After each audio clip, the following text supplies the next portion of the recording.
Olá, irmãos, graça e paz. Vamos dar continuidade no estudo da Palavra de Deus no Sermão do Monte.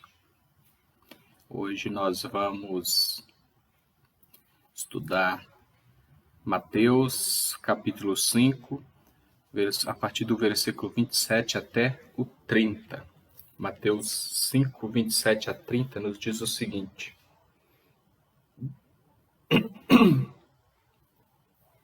Ouvistes que foi dito: não adulterarás. Eu, porém, vos digo: qualquer que olhar para uma mulher com intenção impura no coração, já adulterou com ela. Se o teu olho direito te faz tropeçar, arranca-o e lança-o de ti, pois te convém que se perca um dos teus membros e não seja todo o teu corpo lançado no inferno. E se a tua mão direita te faz tropeçar, corta e lança de ti, pois te convém que se perca um dos teus membros e não vá todo o teu corpo para o inferno. Oremos. Senhor, a tua palavra está aberta, suplico que tu estejas me usando como instrumento em tuas mãos para transmitir a tua palavra com clareza, com fidelidade, que só esteja falando aos corações daqueles que ouvirão esta palavra. No nome de Jesus, amém. Nos dias atuais, tem sido dada demasiada importância à sensualidade em nossa sociedade. Isso fica nítido nas roupas que as pessoas usam, nas propagandas, nos programas de TV. No decorrer da história, os trajes de banho têm diminuído de tamanho até chegar ao famoso fio dental. As pessoas andam com roupas cada vez menores. As cirurgias, simplesmente para destacar a sensualidade, também têm aumentado a cada dia. A nudez está presente cada vez mais nos filmes, séries, novelas. A pornografia tem tomado conta da internet e faturado bilhões de dólares. O acesso à nudez tem sido cada vez mais fácil. Isso tudo mostra que o cristão está sujeito a ter contato com a sensualidade, com a imoralidade, mesmo que apenas com os seus olhos. O ser humano foi criado com desejos de ordem sexual que devem ser satisfeitos, mas dentro do casamento. Porém, por causa do pecado, está sujeito a desejar outra pessoa que não seja o seu cônjuge. Aqui Jesus trata a respeito da seriedade do adultério e a solução para o mesmo. A seriedade do adultério e a solução para o mesmo. Jesus fala primeiro a respeito da seriedade do adultério. E aqui ele vai deixar claro que a cobiça já é adultério. É um assunto tão sério, tão preocupante, que a cobiça já é o adultério. Jesus tinha acabado de fazer uma interpretação correta do 6º mandamento, não matarás, e em seguida ele explica a respeito do 7º mandamento, não adulterarás, deixando claro que a interpretação dos religiosos da época estava mais uma vez superficial e incompleta. Não estava de acordo com aquilo ensinado por Moisés, mas sim segundo a tradição religiosa, rabínica. Aqueles religiosos reduziram o 7º mandamento apenas ao próprio ato em si, de forma que uma vez que não cometessem o ato, não estariam descumprindo este mandamento. Caso eles tivessem interpretado o mandamento à luz dos 10 mandamentos, ou seja, o 7º mandamento à luz do 10º mandamento, a proibição de se cobiçar a mulher do próximo, eles teriam tido um entendimento correto, pois no 10º mandamento fica claro que o grande problema são as motivações do coração, do interior da pessoa. Inclusive, nós vamos perceber que os mandamentos eles estão relacionados entre si. Então, não tem como querer desvincular um do outro, mas mesmo o 7º mandamento era muito mais abrangente do que se pensava. O 10º mandamento, ele diz o seguinte: não cobiçarás a casa do teu próximo, não cobiçarás a mulher do teu próximo, nem o seu servo, nem a sua serva, nem o seu boi, nem o seu jumento, nem coisa alguma que pertença ao teu próximo. E no 7º, como nós bem sabemos, não adulterarás. Ao dizer aqui, eu, porém, fazendo um contraste com os religiosos, Jesus estava afirmando que a sua autoridade estava acima da tradição rabínica.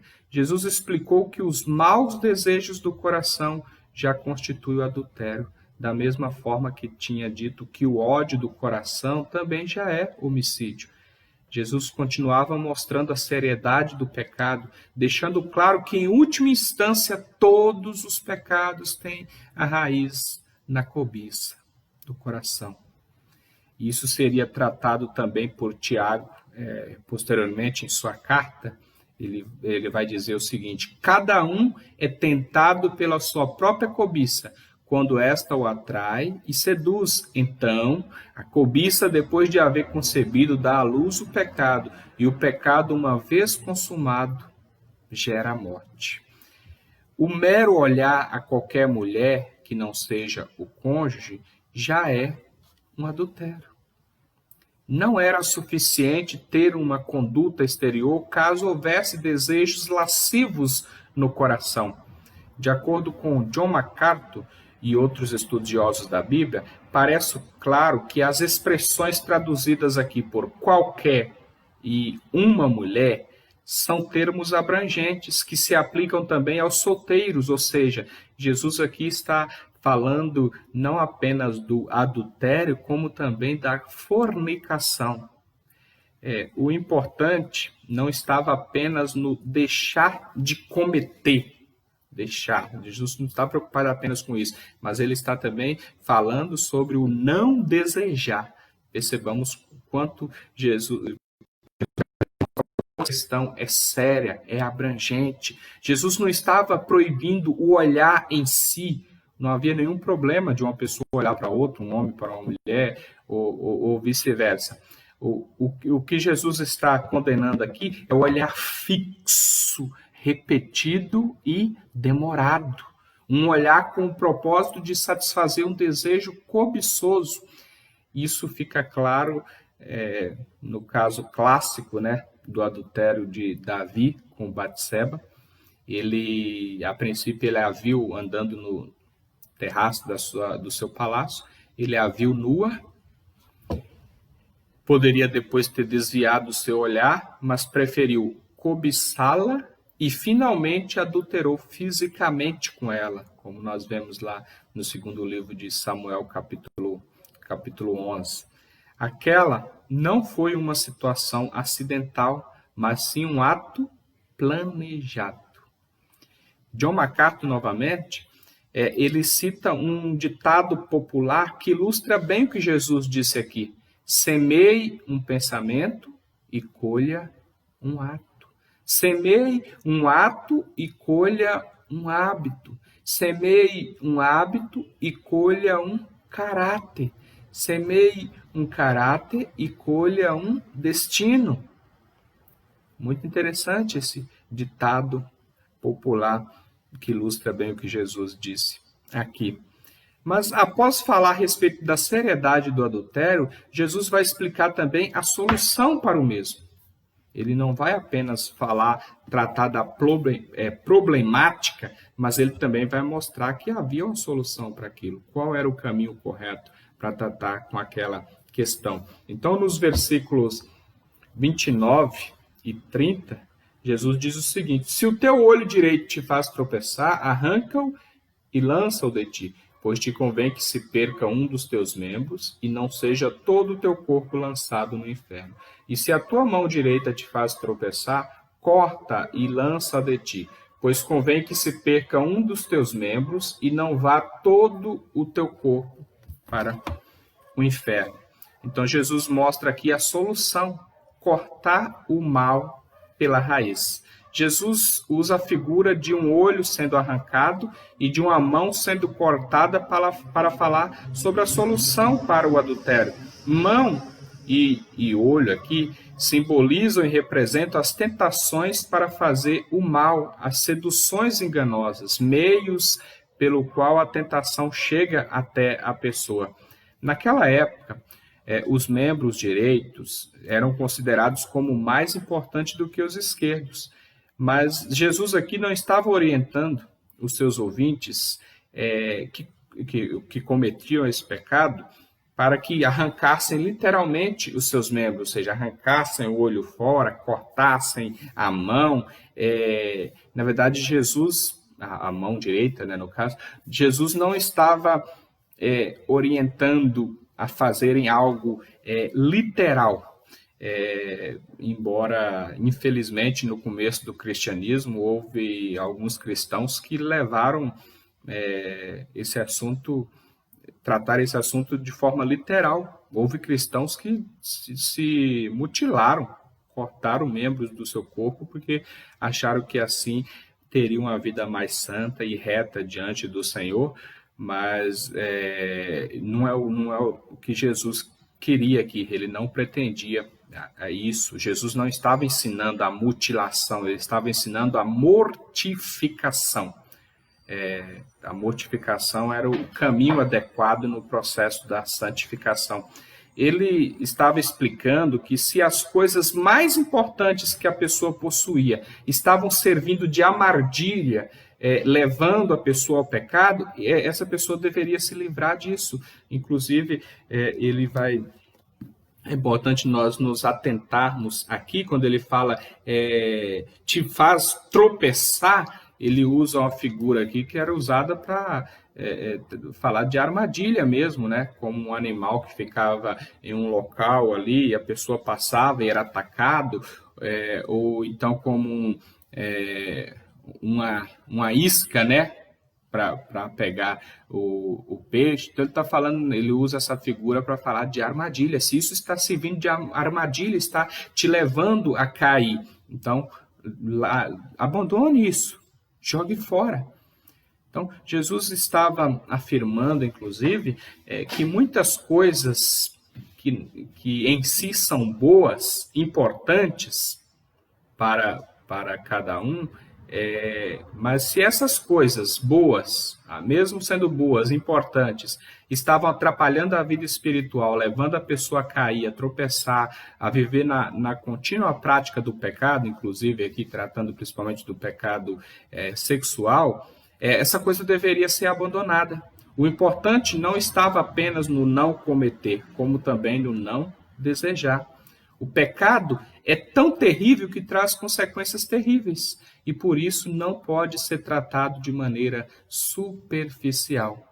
Jesus usa a figura aqui de uma cirurgia espiritual completa. É necessário fazer aquilo, agir de uma maneira completa. Era justamente isso que demonstraria que alguém pertencia ao reino de Deus e que não iria para o inferno.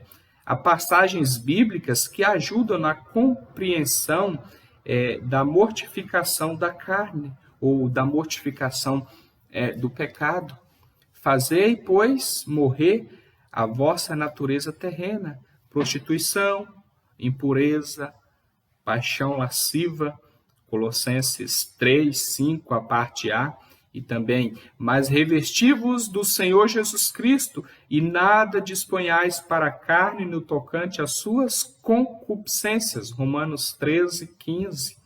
Não reine, portanto, o pecado em vosso corpo mortal, de maneira que obedeçais às suas paixões, nem ofereçais cada um os membros do seu corpo ao pecado como instrumentos de iniquidade.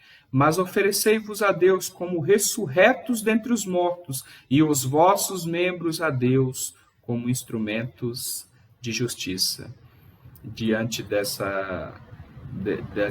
desse texto, eu queria trazer algumas reflexões, algumas aplicações para as nossas vidas, para uma melhor compreensão de como colocar isso em prática em nossas vidas.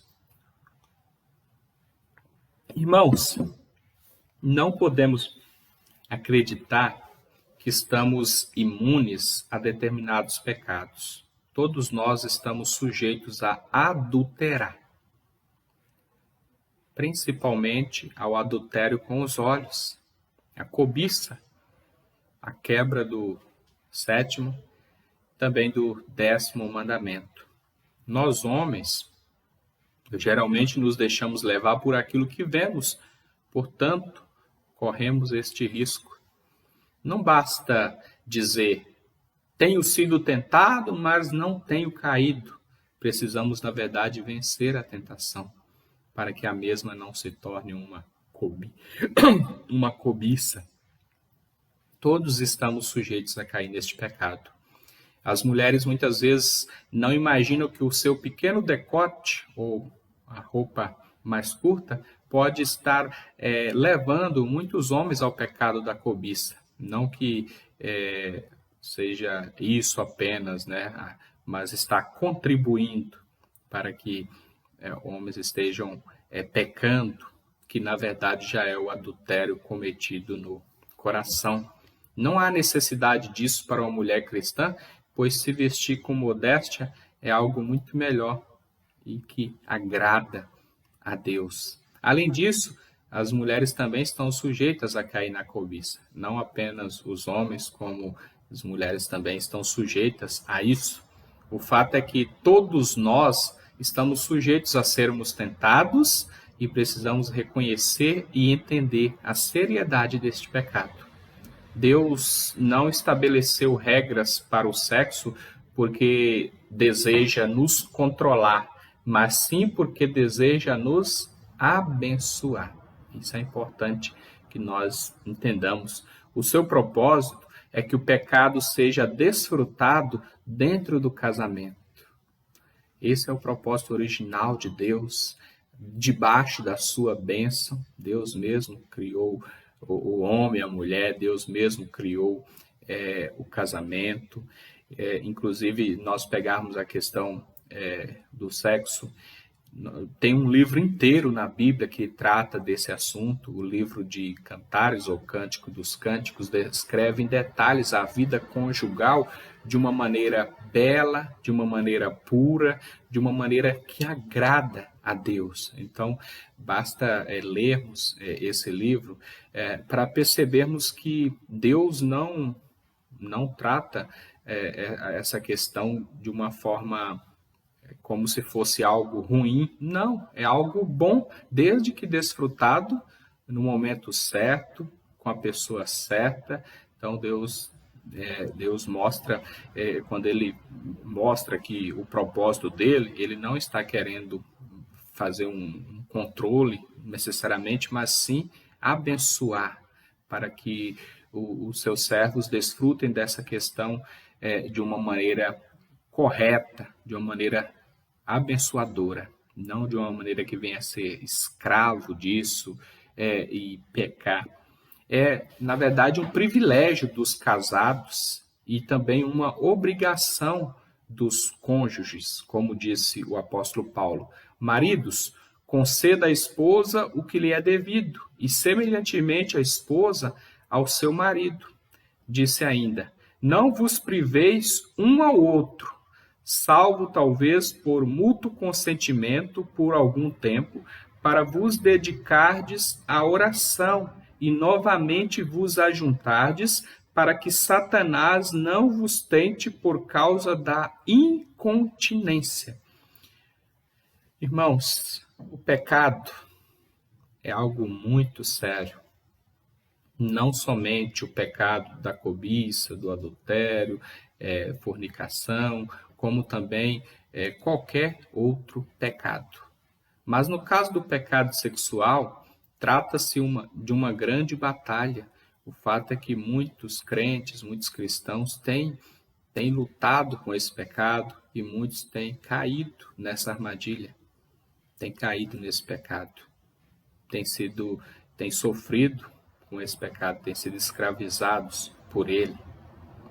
Qualquer coisa, absolutamente tudo, qualquer coisa que esteja nos levando a pecar, deve ser eliminada rapidamente e totalmente.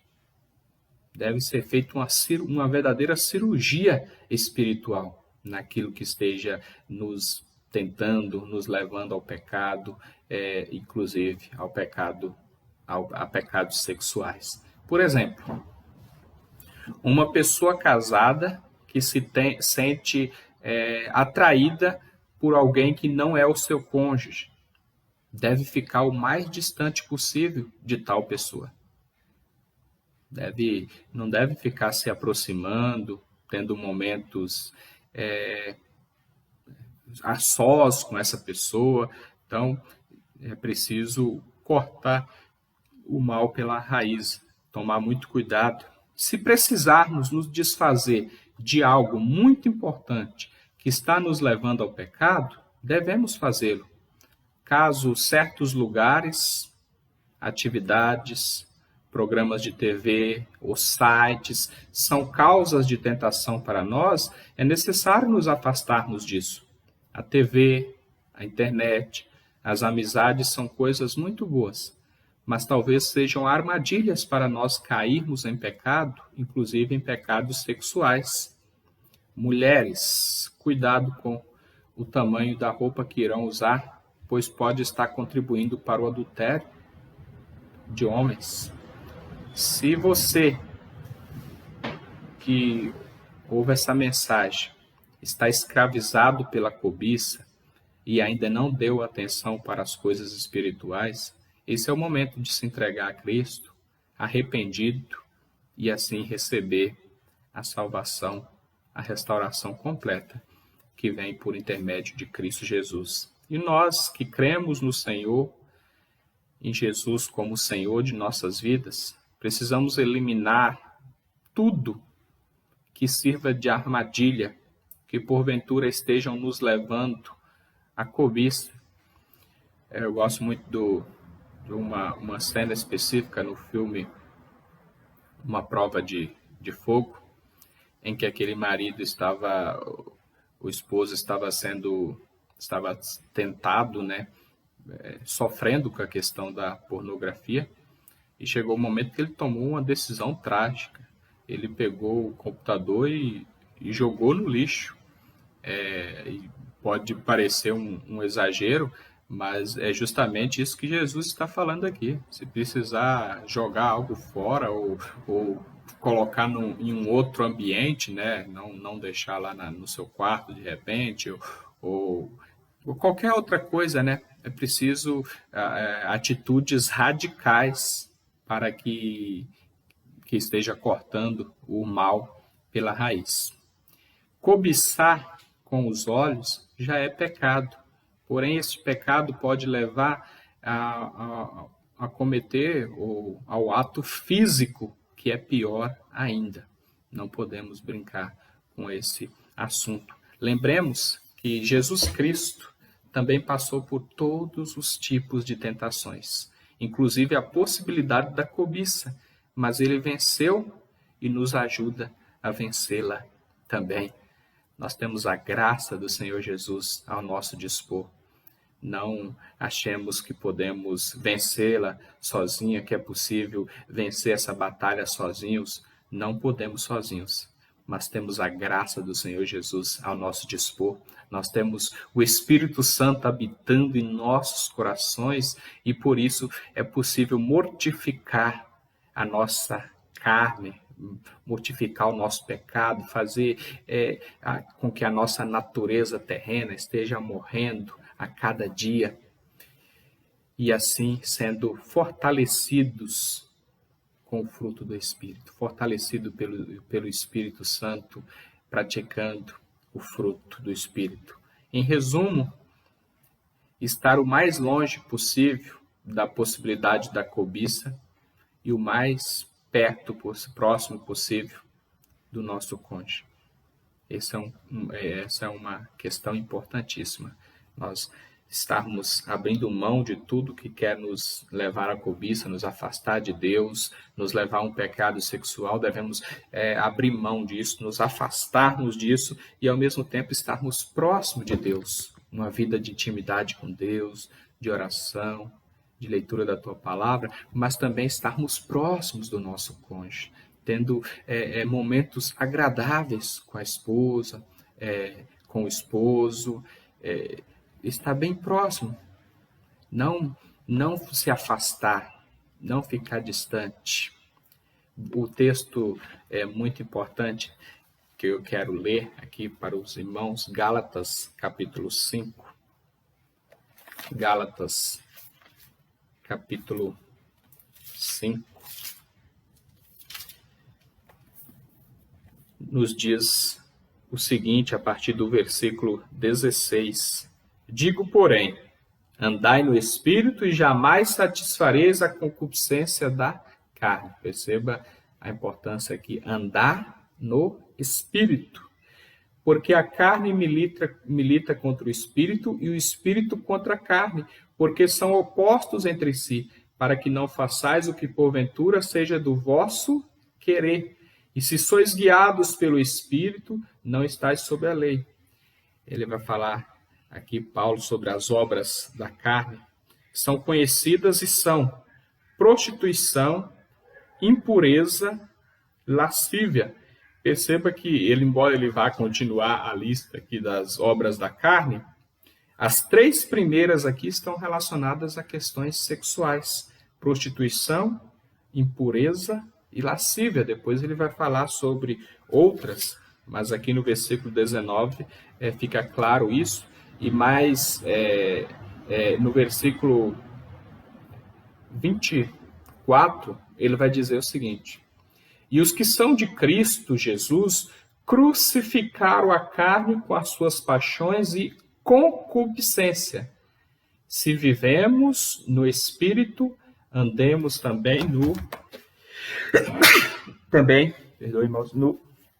Espírito. Não adianta viver no Espírito apenas. É necessário também andar no Espírito. Mas eu quero também deixar aqui uma palavra aos solteiros. Lembrando que a questão aqui é bem mais abrangente, né? Qualquer homem, né? Seja casado, solteiro, para uma mulher também, né? Olhar para uma mulher, qualquer mulher, o assunto é bem abrangente. E a dica para os solteiros, para não caírem na fornicação, né? Sexo inapropriado, sexo antes do casamento. Infelizmente, a quantidade de jovens, inclusive cristãos, que têm perdido a virgindade, mesmo já sendo crentes, né? Têm perdido a virgindade antes do casamento, tem sido algo assustador. Mas quero deixar uma dica aqui, ou dicas para os solteiros. Não existe nada de errado em achar uma pessoa bonita. Não há nenhuma dificuldade nisso, olhar para uma pessoa e achá-la bonita. Inclusive, você vai ter que olhar para alguém para poder vir a namorar, né? Se interessar por uma pessoa.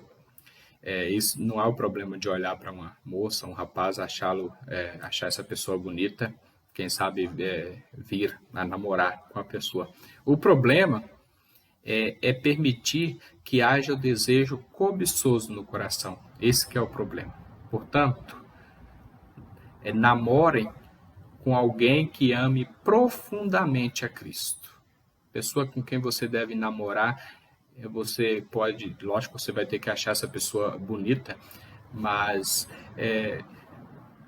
é necessário que você namore com alguém que ame profundamente a Cristo. Isso é o principal. Isso é o mais importante. Alguém que ame profundamente a Cristo, que tenha uma vida voltada para o Senhor Jesus. Mas também, nunca confie nas suas próprias forças. Nunca ache que você vai conseguir vencer a tentação. Portanto, não confie em si mesmo, né? Não esteja com o seu namorado, a sua namorada a sós em determinado local que pode levá-los ao pecado. Então, é preciso não confiar nas suas próprias forças. Uma última dica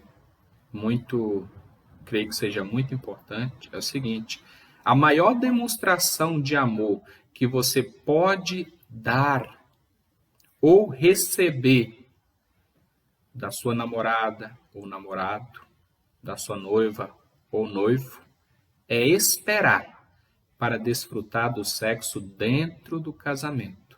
E assim desfrutará disso de uma maneira pura e agradável a Deus. Portanto, irmãos, irmãs, importante nós estarmos atentos à seriedade do pecado e, inclusive, do pecado sexual, a seriedade do adultério e a solução para o mesmo. Jesus descreve aqui nesse texto a seriedade de que a cobiça já é o adultério e a solução é cortar o mal pela raiz, sempre descansados na graça do Senhor, na capacitação do Espírito Santo. Que Deus abençoe, continue abençoando as nossas vidas, continue abençoando a sua vida, sustentando, fortalecendo nesses momentos difíceis que estamos passando. Um abraço virtual a todos, fiquem com Deus.